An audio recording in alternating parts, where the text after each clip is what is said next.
Go. Hi, everybody. Welcome to the second edition of Do It Live. Happy Boxing Day. My name is Bill Woodcock, and I'm broadcasting live from some undisclosed location. And with me is my faithful tag team partner. Hi, everybody. I thought he was going to say my name. I don't know. But yeah, I'm also broadcasting live from a different undisclosed location. And in the next half hour, we're going to bring you more truth than Alex Jones has ever known. Absolutely. And so why don't we just get right into it, because I know that everybody's time is precious this holiday season. So our first topic, and something I've been thinking about, Jamie, the last couple weeks especially, but really, you know, for more or less, well, on and off over, frankly, the last year and a half. So, Jamie, you and I are a little bit skewed in age. You're a bit younger than I. I can remember. I'm one of these guys who grew up knowing about Watergate and Nixon resigning and Ford taking over, Carter beating him in '76, and who's that? Who are these people? They were president. Their names, their pictures are on golden dollars and everything. Well, Carter's is not because he's still alive, but Ford's is, and Nixon's. I'm just saying, I was born in '79. I don't know who these people are. They're on the golden dollars, so check them. Oh, okay. So anyway, I can remember the president of the United States being a respected office and being something to aspire to and being a big deal. And I don't know. I mean, obviously, in recent presidencies, we have had a decline in the view of the office of the president. The American people were very forgiving of Bill Clinton and his marital infidelity in the Oval Office and before. George W. Bush, it came out during the campaign in 2000 that he had had a drunk driving arrest. Barack Obama admitted in his book one of his books, that he had used cocaine.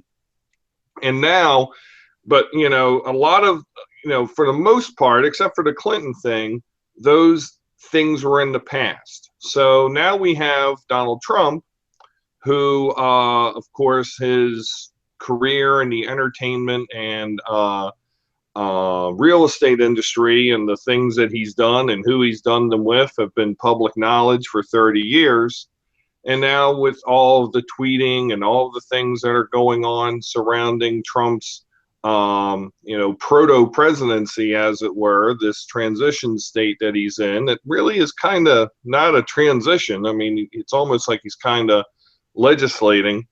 Are we seeing a diminishing from the office of the president? Is being president just another job? What do you think about that? Well, I think we have to start by looking at the beginning of what you were saying, and that is America has always been a very, very forgiving place. We will absolutely forgive our politicians for their indiscretions, especially when they're private indiscretions. But part of that forgiveness stems from, the atonement process. Now, at some point along the way, the atonement process itself was debased from, I am truly sorry, to the non-apology apology, I am sorry if you were offended. Mm-hmm. And because of that, it's become compressed, and we can go through, indiscretion to atonement to forgiveness over the course of about, a half-hour TV show. But at the same time, it's still a process that we expect people to go through. With Trump, it might have been happening in real time all along. I mean, Trump has had some very sleazy things. And this is going back. I mean, I can remember hearing about him when I was, as I pointed out, I was born in '79, right? So I was a young, 5 or 6 when, I think I can remember first hearing about this guy and what he embodied and what he entailed, and I don't remember why he was in the news then, but whatever it was he was going through at that point, he's already been through that process because his indiscretion was public then in a way that, say, maybe You know, if you look at Clinton, Jennifer Flowers was not. Or with Bush, nobody paid any attention to his drunk driving incident. And so when it became a public matter, that's essentially when the clock starts counting. For Trump, they've always been public, and that's his own doing because he's always been a publicity hound. And that's fine. I mean, I can respect that. I don't have any problem with that. Go ahead. No, it sounds like, but you do have a problem with something. Well, no. I mean, I have a problem with his policies and, you know, and many things. But I think that a lot of the things people, especially on the left, are criticizing Trump for instance, you know, having, you know, 3 wives, or leaving, you know, his child in New York to continue his school there. Actually, I think that's a great idea. I think that these are things that we should sit down and say that is the right thing. I mean, maybe not having 3 wives is the right thing to do, but that's fine. That doesn't bother me either. I think that, you know, if you want to have the discussion about whether or not excuse me, you know, what his actions are doing debase the presidency. I think it's something else liberals are doing a lot is they're attacking Melania Trump for, let's just say, her choice of career before she got married. And I think that is wholly inconsistent with liberal ideals. Liberal ideals would be supporting her for making, first of all, going out, getting a job, doing the things that she did, she was enjoy and was presumably talented at, or well, she was talented at and then presumably enjoyed. That's what we would do. And then all of a sudden it's somebody who's affiliated with someone we don't like. Therefore we get a little prudish about it. And I'm like, no, that's not consistent. That's not fair. So I think that, there are things where we're talking about. So the thing that I will mention, and the living in Trump Tower on the weekends and not getting his son and Melania moved there until he's finished school, Melania's career choice, the marriages, I think that's all fine by me. And I agree with you. I think that there is some, in fact, very hypocritical noise coming out of the left about that it's very wrong for him to be doing these things. If he were a Democrat, I think he would be a responsible family guy and other things. I think that there's politics based in that criticism. I agree. The thing that I think concerns me is the separation between private interests and political interests. I think this is unprecedented and historic that somebody with no government experience has become the United States president. And obviously he rose to that level in part because of his business acumen, and that business and marketing acumen were on full display during this campaign. I truly think that this is something that historians are going to be analyzing for decades, because everything he did for a year and a half was just so solid, pitch perfect. And he is separating himself from his businesses, at least so he says. He hasn't really come out with that plan of how. The other day, he mentioned that he was going to dissolve the charitable foundation, which really hadn't been doing any work for 6 or 7 years. And his children are going to be very involved, not just in his business life, running his companies, but they're going to be also policy advisors in the White House. Is that, what is that? So does that in your mind kind of reduce where we are as a people that, I'm assuming that he's not going to be completely out of the whole realm of running his business. So, could he be president and run his company on the side or the other way around? I think that, there are 2 different sets of questions there. The first one is about the appropriateness of having close family members to talk to. And I think we can start by looking at President Kennedy, who would frequently call his father before making an important decision. I think that, that's well documented and well known. He would also call his brother. On the other hand, his brother was the AG. So, but I think that that's an important thing. If I can tell you right now, if I were president, I would absolutely have a list of people who I would never give an official position to, but absolutely want them on speed dial when it comes time to go, I need to think this through with somebody who I really trust. Because there's a difference between having somebody you really trust and having somebody who's qualified to be National Security Advisor or Secretary of Interior or whatever, or Secretary of Energy. Not that the new Secretary of Energy is qualified either, but that's beside the point.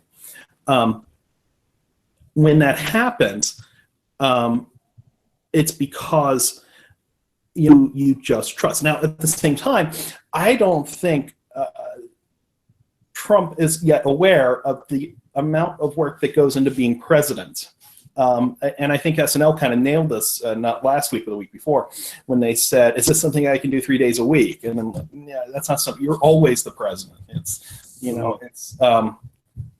mean, I worked for the White House as a contractor 15 years ago.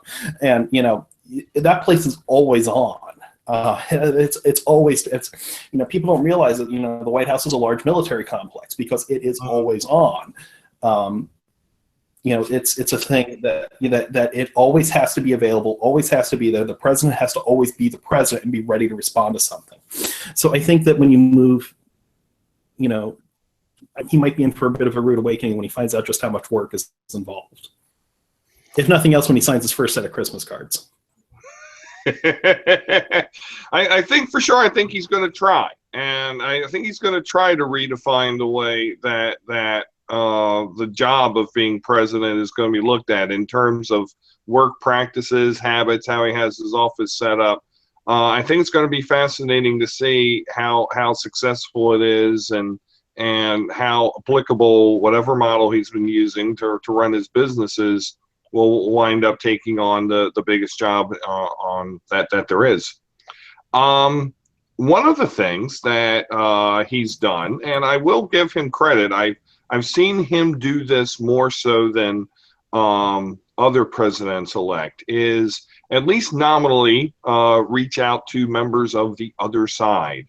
Very early on, in fact, I think a couple of days after he was elected, he had Congresswoman Tulsi Gabbard, Democrat from Hawaii, come over and talk with him about the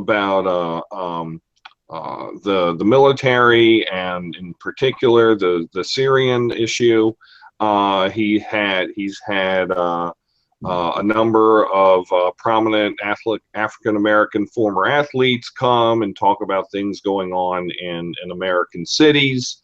And he's had a few people, I know Leonardo DiCaprio, Al Gore, come and brief him on global warming.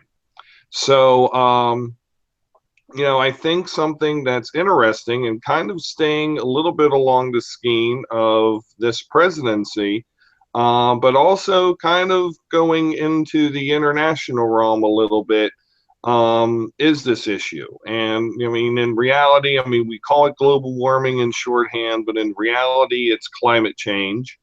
I think a very interesting question is going to be, will this issue, is this issue going to become or going to continue to be a prominent one on the global stage? Given that the U.S. was driving a lot of climate accords, we're all very proud of our blue bags that we take down to the end of the driveway or have picked up on our corner every week. But in reality, it's if companies or countries like the Chinese, the Indians, the Russians, if they follow, follow better practices as countries, then we'll see the condition of climate change hopefully improve. Interested in your thoughts. Well, I think that those aren't the places I would look for leadership on climate change. I think we'll continue to see most leadership on climate change coming from those who are going to be most affected. That's going to be the European Union. That's going to be Canada. That's going to be Japan, and it's going to be small Pacific Islands. Because these are the ones who are going to lose the most earliest on. Canada, as Canada warms, it's going to be a real problem as they lose ice, they lose fresh water, they lose that. On the other hand, something I've been talking about for a long time is as the northern polar cap melts, it's going to open up what we used to call the Northwest Passage. If you remember your history books, many explorers were coming looking for a Northwest Passage, a way to get to the Pacific without going around South America. And as the polar ice caps melt, that's going to become a thing.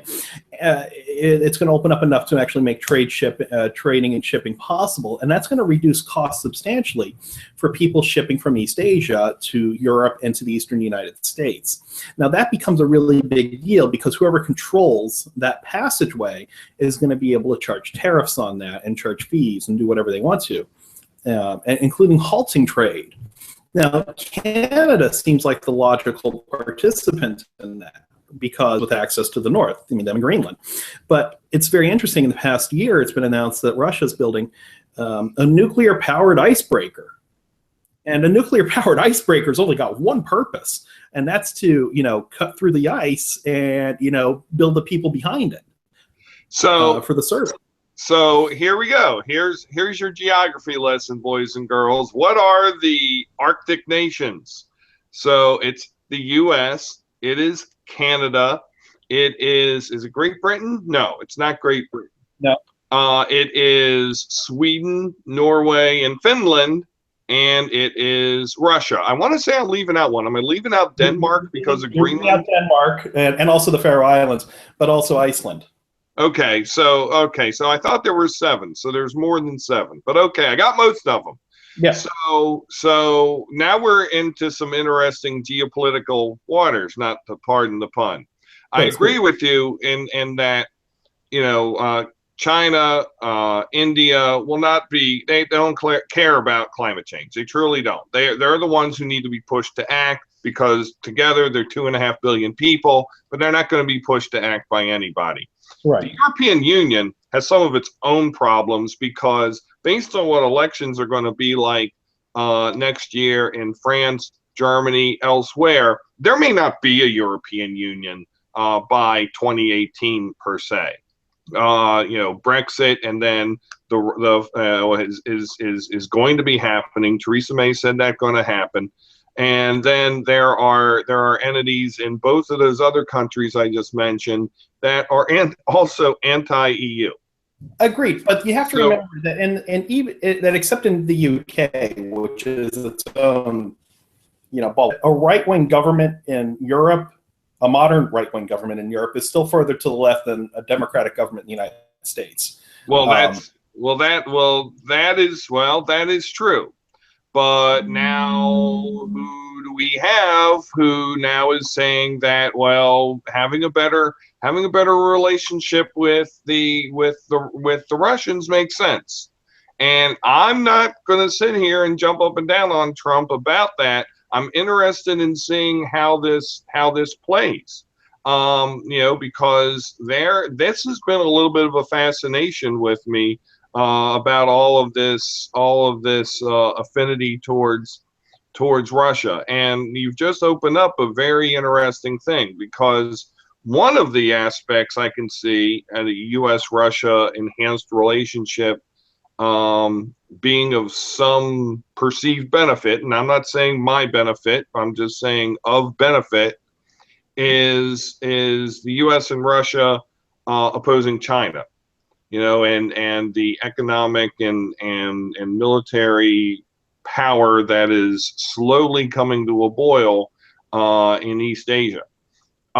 This brings another very interesting strategic consideration to the fray, which is the shipping lanes and trade and travel and transport, and from many different points in the U.S., the easiest way to get to Europe is over the cap, and getting over the cap would facilitate a lot of travel and a lot of trade.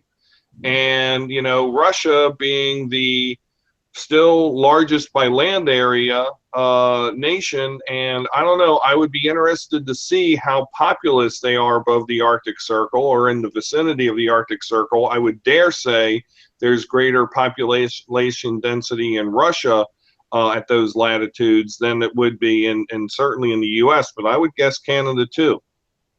I would think so. I don't actually know. I mean, but the other thing to remember is that Russia spans 11 time zones north of the Arctic, Arctic Circle. I mean, it's there's just so much real estate fronting on the Arctic Ocean and real estate versus, say, you know, Iceland, which has a tiny island north of the Arctic Circle, you know, and then their next closest place is like 55 miles away. And then there's Canada, which is just all these little tiny islands north of the Arctic Circle. And then there's, I don't know what portion of Alaska, probably about 25%, I guess, is north of the Arctic Circle. Well, a lot of the oil fields are north of the Arctic. Yeah. But I think that there's not a lot of population across the board to worry about there.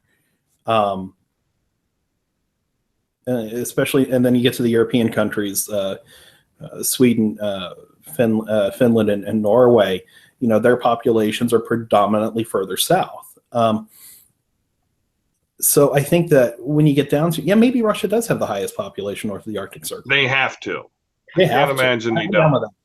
So, but anyway, my point is, I think that when it comes to exploiting, and there are other resources to exploit, not just the trade route. I mean, that's just the beginning. That's what you do first, especially when you can create that trade route.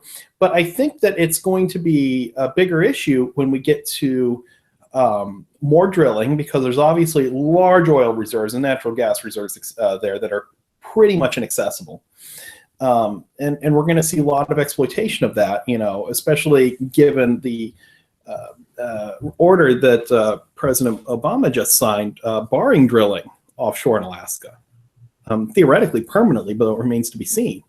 So I think that there's going to be a lot of open questions about what happens next. And there's a lot of people wondering what happens, especially in the next 10 to 15 years. 100 years down the line, where we really clearly know, you know, what the temperature profiles will look like and how everything will sort it out, it's actually much easier to make a guess. We're just going to see expanding populations north, you know, heading further north. But how that develops in the short term, it's really hard to predict. So what we're going to see is global or climate change possibly accelerate, at the very least definitely continue.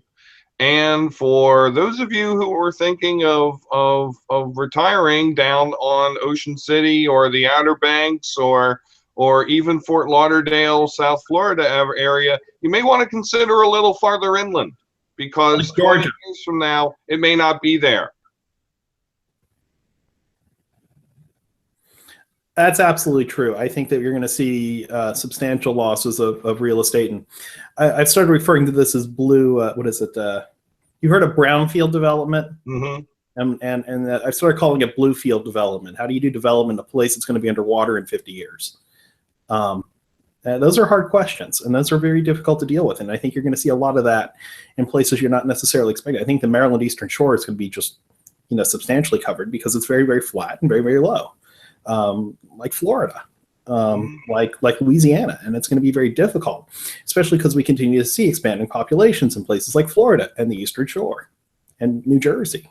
People are moving there because they want to be near the water, and they don't quite yet understand how close to the water they're going to be. The Chesapeake Bay Foundation has some very interesting maps of, and you can find these. I mean, these are available on a lot of different websites, but what the coastal U.S. or even different parts of the planet would look like if the global temperature rose 1 degree Celsius or 2 degrees Celsius, or that that sea would rise, you know, 1 foot or 5 feet or 10 feet, and what temperature change that would equate to.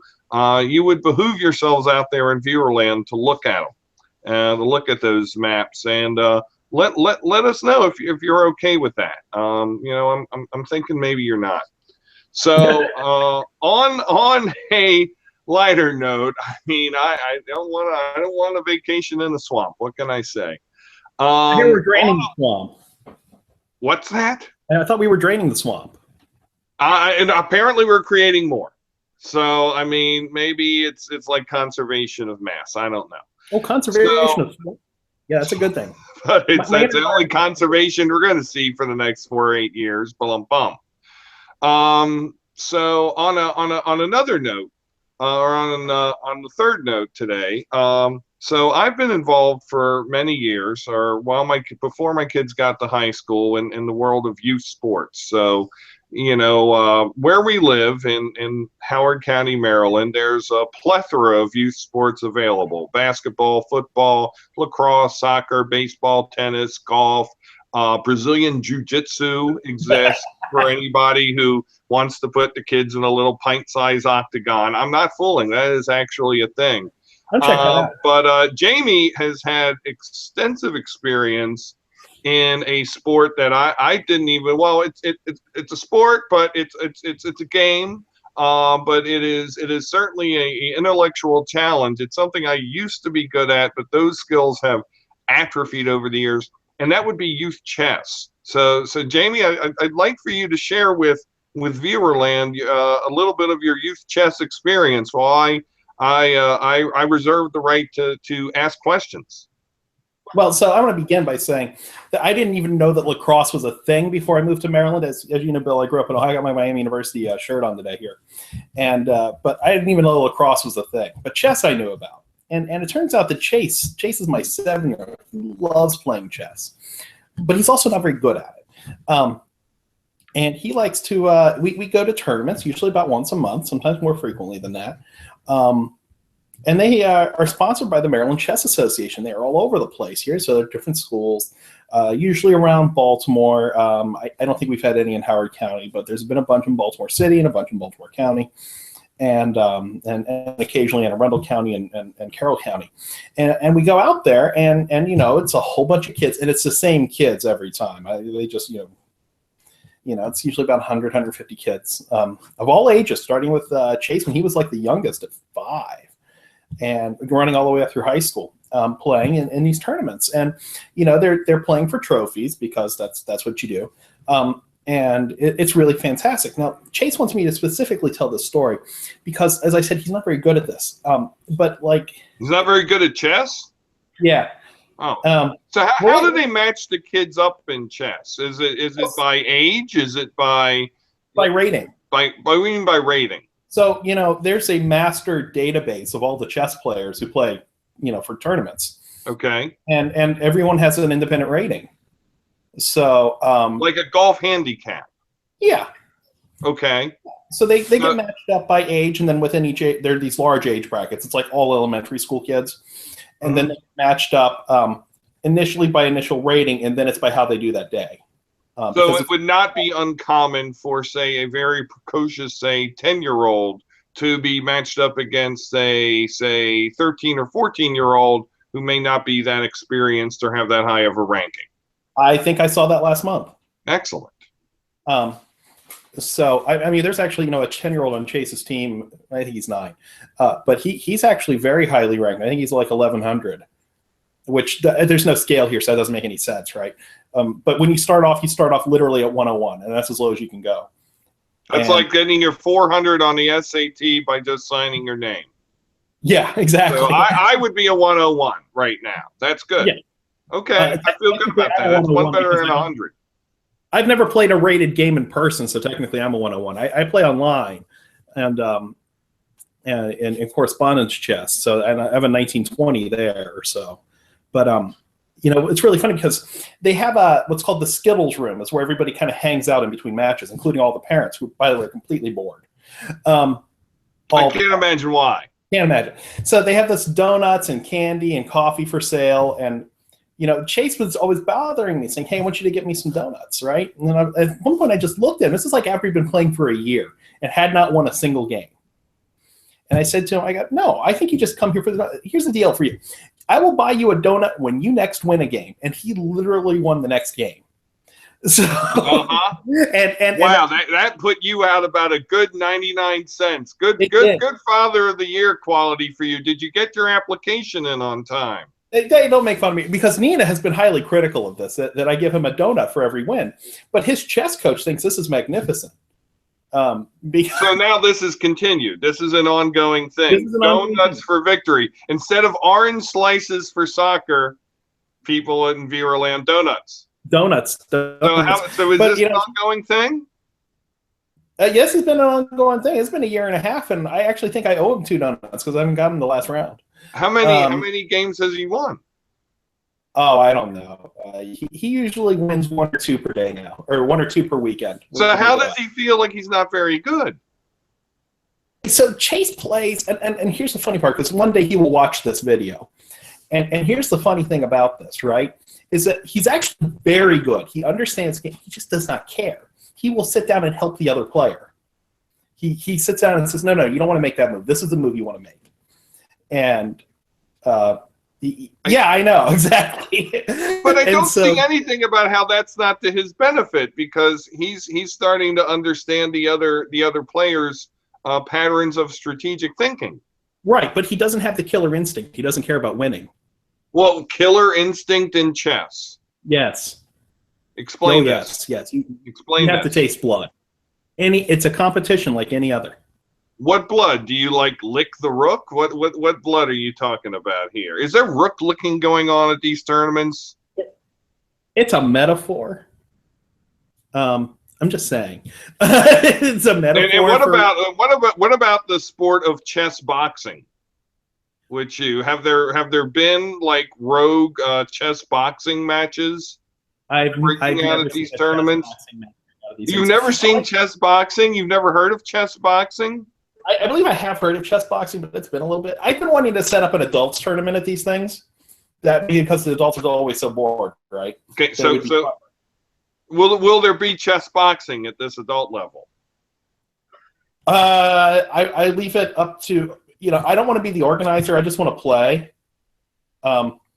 So if it comes out, it comes out, and I just have to work on some extra skill sets there. But So chess boxing, for those in Viewerland, would be a game that it takes place inside a boxing ring. 2 people come in, and you do 10 moves of chess or 5 moves of chess, and then 3 minutes of boxing. And then you keep repeating the process until either there's a checkmate or a knockout. I'm not kidding. It is a thing. You can Google it. It is a thing. And also an Eastern European thing, which also tracks an offline conversation Jamie and I had in preparation for today's show. Oh dear. So where does Chase go now in the world of chess? Is there a season for chess? Is it just 12 months a year? What is that? It tracks the school year, which kind of makes sense because they do it through school. And there's a chess team for his school, and it's 4 or 5 kids, maybe 6. I don't know. At the elementary school, I don't really pay any attention to the older kids because he's 7. But yeah, they just play and they go and they win these tournaments or they lose these tournaments. But they also play for a team trophy, and they play for individually. And they sometimes win the team trophy, sometimes they win individual trophies and all that. And that's great. And the thing is, he just keeps playing and getting better, presumably. And he enjoys it, and Ducky's really looking forward to doing it when she gets older. Well, that's awesome. Yeah. Please do keep us informed of the latest youth chess developments. Yeah. Very good. So, Jamie, we could talk all day, but we could, but we're at the end of our time. That's sad. It is sad. So, I'm about to cry, but before I do, I think instead perhaps we should relieve the viewers of their burden and say that we can do this again in a couple weeks. And thank you for all of those who are out there on the West Coast who have been watching us since noon today. I hope that we have been terrific lunchtime viewing for one and all. Or at least for one. And all. And all. All right. Have a great Thank you, everybody. Enjoy the rest of your Boxing Day. Happy New Year.